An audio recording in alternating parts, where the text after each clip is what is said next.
Good morning students.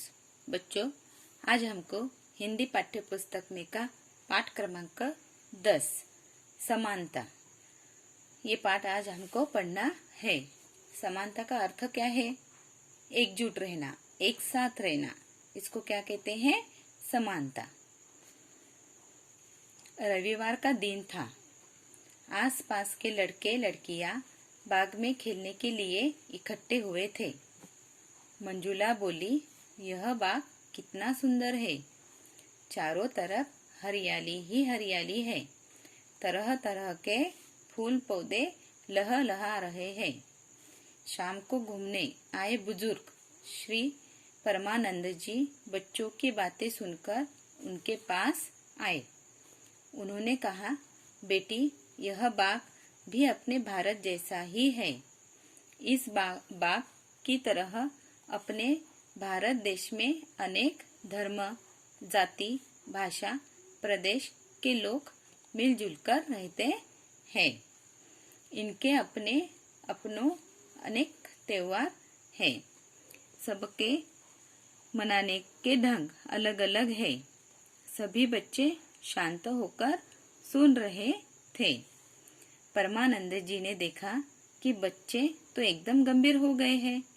उन्होंने विषयांतर करते हुए पूछा, अच्छा बताओ, इन अलग अलग फूलों में कौन सी एक चीज है जो सब में एक समान है? सभी सोचने लगे। प्रियंका ने कहा, सुगंध। देखो बच्चों, रविवार का दिन था। सब लड़के लड़कियां बाग में खेलने के लिए इकट्ठे हुए। सब खेलने के लिए बाग में गए थे।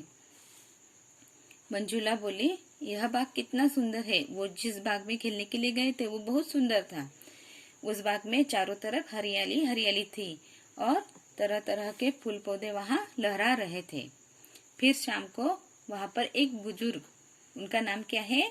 श्री परमानंद जी, बच्चों की बातें सुन रहे थे कि कितना सुंदर बाग है, चारों तरफ हरियाली हरियाली है, कितना अच्छा लग रहा है। ये सब वो बातें ये परमानंद जी सुन रहे थे। और फिर सुनकर वे उनके पास आए ना। उन्होंने कहा, फिर बेटी, यह बाग भी अपने भारत जैसा है। अभी उन्होंने क्या कहा कि उनकी बात सुनकर कि ये अपना भारत जैसा ही बाग है। इस बाग की तरह अपने भारत में अनेक अनेक धर्म, जाति, भाषा, प्रदेश के लोग मिलजुल कर रहते हैं। जैसे बाग में फूल पौधे एक मिलजुल कर रहते हैं ना, और वो ऐसे मिलजुल कर रहते हैं तो बहुत सुंदर दिखाई देता है ना। वैसे ही अपने भारत देश में अनेक धर्म है, जात है, भाषा है और अलग अलग प्रदेश के लोग जो मिलजुल कर रहते हैं। इनके अपने अपने अनेक त्योहार है। ये सबके अलग अलग त्योहार है। आपको मालूम है कि सबके अलग अलग त्योहार कौन से हैं। सबके मनाने के ढंग भी अलग अलग है। सब अपने अपने इस त्योहार से तरह वो मनाते हैं। सभी बच्चे शांत होकर सुन रहे थे। वो परमानंद जी जो बता रहे थे कि भारत में कैसे कैसे लोग रहते हैं और वे सब अपने अपने त्योहार कैसे मनाते हैं, ये परमानंद जी बता रहे थे। और सभी बच्चे शांत होकर वे सब सुन रहे थे। फिर परमानंद जी ने देखा कि बच्चे तो एकदम गंभीर हो गए हैं, एकदम शांत हो गए हैं। फिर उन्होंने विषयांतर करते हुए कहा, फिर उन्होंने वो अलग से पूछा उन्होंने कि अच्छा अभी बताओ। उन्होंने वो उसका जो विषयांतर है उससे उन्होंने प्रश्न पूछे कि अच्छा अभी मुझे बताओ सब कि इन अलग अलग फूलों में कौन सी चीज एक है जो सब में एक समान है। ये सब फूल अलग अलग है।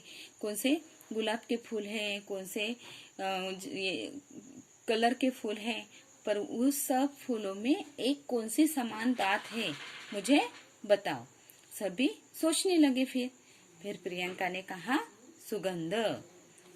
परमानंद जी बोले, बिल्कुल सही। अब तुम सब यह बताओ कि वे कौन सी कृतियां हैं जो सभी त्योहारों में समान रूप से की जाती हैं। बच्चे बारी बारी बोल उठे। अभी परमानंद जी बोले कि बिल्कुल सही।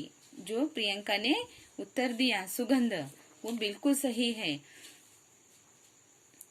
अब तुम सब यह बात बताओ कि अभी ये कौन सी कृतियां हैं जो सभी त्योहारों में समान रूप से की जाती है।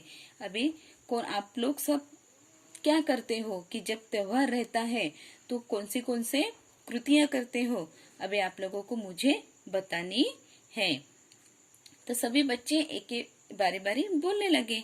क्या है, देखो अभी यहाँ पर सब पिक्चर दिए हुए हैं, चित्र दिए हुए हैं।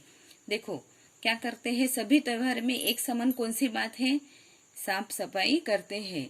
साफ सफाई हम कौन सा भी त्योहार है हम साफ सफाई करते हैं ना, अपनी घरों की सजावट करते हैं, है ना।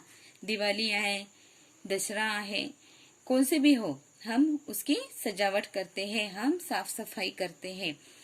आंगन में रंगोली बनाते हैं, आंगन में रंगोली बनाते हैं ना, कौन सा भी त्योहार हो। हमारे भारतीय इसमें सबसे ज्यादा क्या महत्व है, हम अपने आंगन में रंगोली बनाते हैं, खरीदारी करते हैं, बाजार में जाते हैं और खरीदारी करते हैं, उपहार लेते देते हैं, उपहार भी लेते हैं और देते भी हैं, रोशनाई करते हैं, हर तरफ हम वहाँ पर रोशनाई करते हैं। देखो दिवाली के त्योहार में हम दिए जलाते हैं, रोशनी करते हैं, है ना, पकवान बनाते हैं, घर में अलग अलग पदार्थ बनते हैं, पकवान बनाते हैं हम जब त्योहार आता है। पास पड़ोस में पकवान बांटते हैं, जो अपने आसपास जो पड़ोस के लोग हैं उनको हम पकवान देते हैं, मिठाई देते हैं, बड़ों का आशीर्वाद लेते हैं। जो अपने घर में सबसे बड़े लोग रहते हैं उनका हम हर त्योहार में आशीर्वाद देते हैं ना, आप भी लेते होंगे, है ना। प्रेम से गले मिलते हैं। देखो अभी ये इन्होंने ईद में प्रेम से गले कैसे मिले हैं, देखो सब त्योहारों का यहाँ पर आप लोगों को दिया है। ये ईद है, ईद में उनका त्योहार में क्या करते हैं तो एक दूसरे के भी गले मिलते हैं। और हमारे इसमें जब दिवाली आती है तो हम चारों तरफ इसकी रोशनी करते हैं। दशहरा आता है तो हम घर को सजावट करते हैं और आसपास के पड़ोस में दिवाली में हम पकवान या मिठाई देते हैं। ये सब अपनी भारतीय संस्कृति है। देखो अभी परमानंद जी ने इन होनहार बच्चों की विविधता में एकता का भाव देखकर वो बहुत प्रसन्न हुए। उनको कितना अच्छा लगा कि देखो ये छोटे छोटे बच्चे हैं पर इनमें कितनी एकता है और इनमें एकता का कितना भाव है।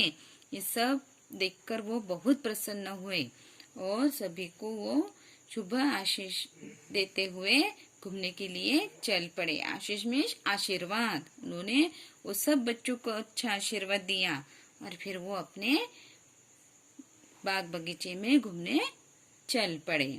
देखो बच्चों अभी आपको समानता का अर्थ समझ में आया होगा कि ये पाठ में जैसे भारत में सभी लोग कैसे मिलजुल कर रहते हैं, जैसे बाग बगीचे में फूल पत्ते सब मिलजुल के रहते हैं, वैसे ही अपने भारत देश में सब मिलजुल कर रहते हैं।